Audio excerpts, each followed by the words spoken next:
मीरपुर नामक गांव में तेजस अपनी पत्नी नीरू के साथ रहता था। दोनों पति पत्नी शहर में नौकरी करते थे। एक दिन तेजस अपनी माँ को गांव पर फोन करता है। हेलो, प्रणाम माँ। जीते रहो माँ, तुम दादी बनने वाली हो। अरे वाह, ठीक है बेटा, मैं कल ही आती हूँ। जब माँ जी शहर पहुंची तो दोनों बेटे बहू ने उनका अच्छे से स्वागत किया। लीजिए माँ जी चाय। अरे गर्मा गर्म पकोड़े ले आओ माँ के लिए। तो नीरू फटाक से रसोई में जाती है और 2 मिनट में गर्मा गर्म पकोड़े बनाकर ले आती है।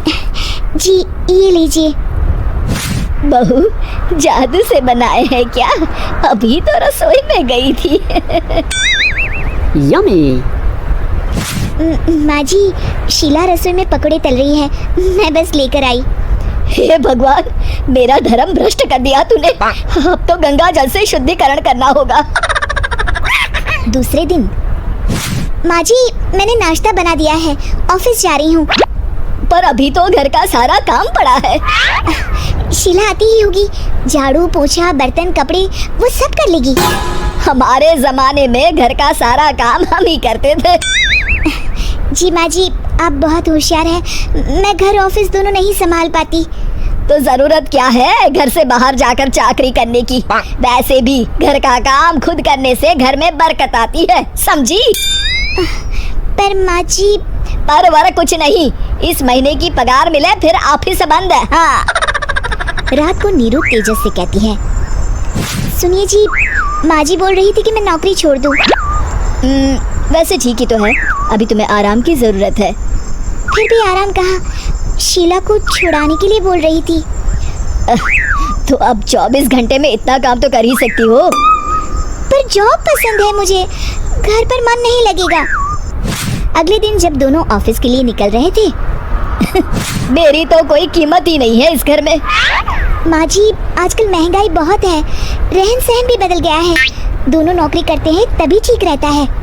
अच्छा, तू कहना क्या चाहती है? मेरा बेटा तुझे बिठा के खिला नहीं सकता?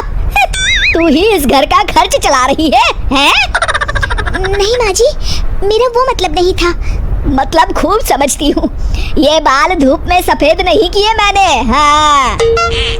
अब तो ये रोज का काम हो गया था। तेजस भी रोज की झिकझिक से परेशान हो गया था। एक दिन उसने कहा, नीरू, वैसे भी तुम्हें मैटरनिटी लीव मिलने वाली है, तो अभी से ही छुट्टी ले लो। पर क्या, मेरी सैलरी अच्छी खासी है। आखिर नीरू ने रिजाइन कर दिया। जब बच्चा हुआ तो घर में सब बहुत खुश हुए। कुछ दिनों बाद तेजस फाइल देख रहा था। क्या हुआ तेजस, कुछ परेशान लग रहे हो? हाँ, वो हमारी जितनी सेविंग्स थी वो तो हॉस्पिटल में और छठी के फंक्शन में खत्म हो गई है नीरू। और अभी वैसे मंदी चल रही है तो मैं बोल रही थी कल मुन्ना को हेपेटाइटिस का टीका लगवाना है। नीरू, क्या पोस्टपोन नहीं कर सकते? नहीं जी, बिल्कुल नहीं। अब तेजस को समझ में आ रहा था कि उससे गलती हुई है। पैसों की कमी का असर घर के माहौल पर भी पड़ रहा था।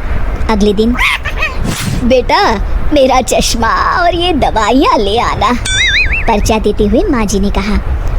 जी। तेजस, मुन्ना के लिए दूध का डिब्बा और डायपर भी ले आना, और ये किराने के सामान की लिस्ट है, इसे भी लाना है। तेजस गुस्से में लिस्ट मरोड़कर फेंकता है और चिल्लाता है, पैसे क्या पेड़ पर उगते हैं? ये ले आना, वो ले आना। अरे पर ये जरूरत का सामान ही है। वो गुस्से में बिना कुछ कहे ऑफिस चला गया। अरे लंच तो ले जाइए। नीरू दौड़कर डिब्बा पकड़ाती है। एक दिन खाना खाने के बाद, नीरू, अब तो मुन्ना कुछ बड़ा हो गया, तो अब तुम वापस ज्वाइन कर लो ना जॉब। पर इस रिसेशन में जॉब मिलना बहुत मुश्किल है। ट्राई तो करो।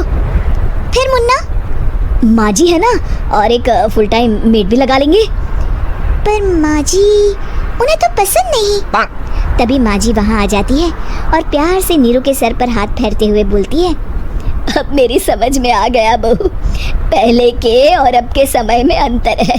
तुम काम शुरू करो, मुन्ना की जिम्मेदारी मेरी। मेरी प्यारी माँ जी। ये कहकर नीरू उनके गले लग गई। शिक्षा, परिवर्तन संसार का नियम है, हमें भी समय के साथ चलना चाहिए। उम्मीद है कि आपको हमारी ये कहानी पसंद आई होगी। कृपया हमारे चैनल को सब्सक्राइब करें और सभी अपडेट्स के लिए बेल आइकन जरूर क्लिक करें। और हाँ, वीडियो लाइक और शेयर करना मत भूलिएगा। Bye bye.